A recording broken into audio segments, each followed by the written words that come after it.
Aslında isim bizim toplumsal olarak da şeyimizi belirter. Yani bir toplumun parçası olduğumuzu ifade eder. Bu anlamda şunu söyleyelim. Bazı anne babalar belki ismin anlamını düşünmeden veya o anki heyecana kapılarak veya o anki ideolojik yapılanmaya kapılarak çocukların kaldıramayacağı isimleri veriyor. Yani mesela bir örnek vereyim. Yaygın olduğu için bu bölgede Savaş ismini veriyor. Yani şimdi yeni doğmuş çocuğun Savaş'la ne alakası var? Veya işte yani Barış ismini veriyor. Yani Barış ismi güzel gibi, yani güzel bir isim ama çağrıştıracağı anlam, yani işte savaşın, barışın, işte sürekli didişmeyi çağrıştıracak bir isim çocuk için çok uygun bir isim olmaz. Yani yarın ileride çocuk baktığı zaman diyecek ki ya benim ismimi niye vermişlerdir? Anne baba kendi ideolojik yapılanması için veya o anki var olduğu düşüncesini savunmak için böyle bir isim veriyor. Ama biz şunu söyleyelim ki kesinlikle çocuklara verilecek isim çocuğun karakteriyle de müsemmadır. Çünkü çocuk anne babasını örnek aldığı gibi aynı şekilde de ismiyle de uygun bir şekilde kendisini toparlayabilir. Yani mesela ileriki dönemde çocuk yaramazlık yaptığı zaman mesela diyoruz ki bak yavrum senin ismin Ahmet. Peygamberin ismi. Yani böyle bir şey söylediğin zaman çocuğun kendisini toparlaması daha güzel bir şey. Neden? Çünkü bir geleneğe çağrıştırıyor, güzel bir şey çağrıştırıyor. Ama bunun haricinde mesela adam hayvan ismini veriyor. Ve bilemediği, yani anlamının bilmediği farklı bir isim veriyor. Söylediğin zaman ne çocuğun dünyasında ne de o toplumda bir anlam ifade etmiyor. Bir şey çağrıştırmıyor. Oysa ki şunu söylerim, insan kişiliğinin oluşumunda yaşamış olduğu çevrenin etkisi büyüktür. Aynı zamanda çocuğun isminin de kişiliği üzerinde etkisi büyüktür. Biz eğer gerçekten temiz bir toplum oluşturmak istiyorsak sadece işte davranışlarımıza değil, isimlerimize de önem vermemiz gerekiyor.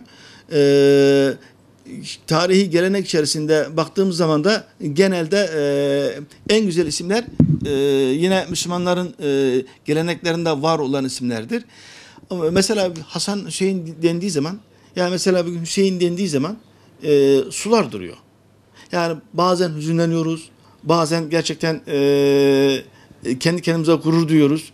Hem ailemizle bize bu isim verdiği için hem de kendi adımıza da böyle bir dini mensup olduğu için, böyle bir geleneğe mensup olduğu için kendimizi toplamamız noktasında isimler bir ışık yakar.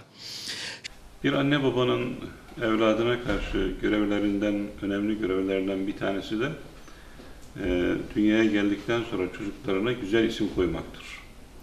Peygamber Efendimiz Aleyhisselatü Vesselam çocuklara güzel isim konulmasında çok hassas davranmışlardır. Zaman zaman kendileri bizzat isimleri değiştirmişlerdir. Anlamı itibariyle küfür, şirk, isyan ve olumsuzluk ifade eden isimleri Efendimiz Aleyhisselam'ın değiştirdiğini kaynaklarımız bize zikrediyorlar. İşte Abdüluzza, Uzza'nın kulu diye bir isim alan bir insanın ismini Abdullah diye değiştirdiğini, yani harp ismini değiştirdiğini, savaş anlamına gelen ismi sulh anlamına gelen isimle değiştirdiğini kaynaklarımız bize zikrediyorlar. Şimdi mensup olduğumuz görüşlerimizin, taşımış olduğumuz işte görüşlerimizin, etkilendiğimiz ideolojilerin etkisiyle zaman zaman isimler konusunda da sünnetteki ölçülerin dışına çıktığımız oluyor. Doğrusu bizden beklenen anlamı itibariyle güzel isimleri koymaktır. Bizim inandığımız ya da davasını yürüttüğümüz ideolojide önemli olan isimler değil. Yani Kur'an ve sünnet çerçevesinde Peygamber Efendimiz Aleyhisselatü Vesselam'ın bize öğrettiği çerçevede doğru isimler koymaktır önemli olan. İşte bir yanılgı daha vardır. İşte isimler Kur'an'da olsun. Kur'an'dan bir isim söyle. Anlayışıyla anlayışıyla yola çıkan insanımızın bir kısmı isim olmayan bir takım kelimeleri isim şekline çocuklarımıza koyma yanlışına düşmüşlerdir. İleyna, aleyna. Ya çok isimlendirmek istemem çünkü bu örnek verdiğim zaman alınganlıklara sebep olabiliyor. Ama isim olmayan bir takım kelimeleri isim olarak, yani şimdi Arapçaya vakıf olan kardeşlerimiz bilir ki bu verdiğim örnekler harf-i cerle zamirin birleşmesinden ibarettir.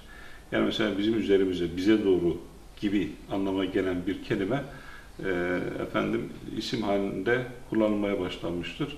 Bu da yanlıştır. Bazen çok alakasız isimler çocuklara koyulmaya çalışılmıştır. Kur'an-ı Kerim'de geçmesi değildir aranan. Güzel isim olmasıdır aranan. Kur'an-ı Kerim'de Cenab-ı Hak Teala Hazretleri bazen olumsuz insanların, yani şirk ve küfürde öncü olmuş insanların isimlerini zikretmektedir. Firavun sembol isimlerden bir tanesidir bu anlamda. Çünkü Kur'an-ı Kerim'de geçiyor diye bu mübarek bir isim değildir mesela. Ya da anlamı itibariyle olumsuz olan isimlere dikkat etmek gerekir. Yarın mahşer meydanında bize çağrılmasından hoşlanacağımız isimleri koymak lazım. İsimler, biraz önce konuştuğumuz tevhid ve vahdeti temin eden hususlardan bir tanesidir de aynı zamanda. Yani bir gayrimüslim, Müslüman olduğu zaman ilk yaptığı işlerden bir tanesi ismini değiştirmektir. Aslında böyle bir şart yoktur. Kendi ismini muhafaza ederek. Ama artık isimler La ilahe illallah Muhammedur Resulullah etrafında buluşan müminlerin alameti farikalarından bir tanesi haline gelmiştir. Yani her birimiz ırkı ne olursa olsun, aidiyeti ne olursa olsun, Türk, Kürt, Çerkez, Laza, müşterek isimler taşıyorlar. İşte Ahmet, Mehmet, Hasan, Hüseyin, Zeynep, Fatma, Ayşe gibi isimler taşıyorlar. Bütün bunlar ümmet olmaya katkı sunan hususlardan bir tanesidir. Ümmet olma bilincini geliştiren hususlardandır. Onun için isimler konusunda tekrar aynı cümleyi zikretmek isterim. Mahşer meydanında bize çağrıldığı zaman hoşlandığımız isimleri çocuklarımıza koymak, onları yaygınlaştırmak, ileriki zamanda çocuklarımızın taşımaktan utanacakları isimleri koymamak gerekir.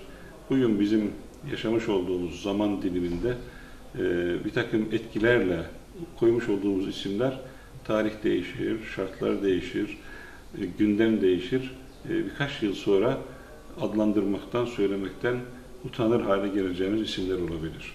Onun için onun yerine sahabe-i kiramın isimleri, büyüklerin isimleri, anlamı güzel isimleri çocuklarımıza koymak ve çocuklarımızı onların yolundan yürütmek için çaba göstermek.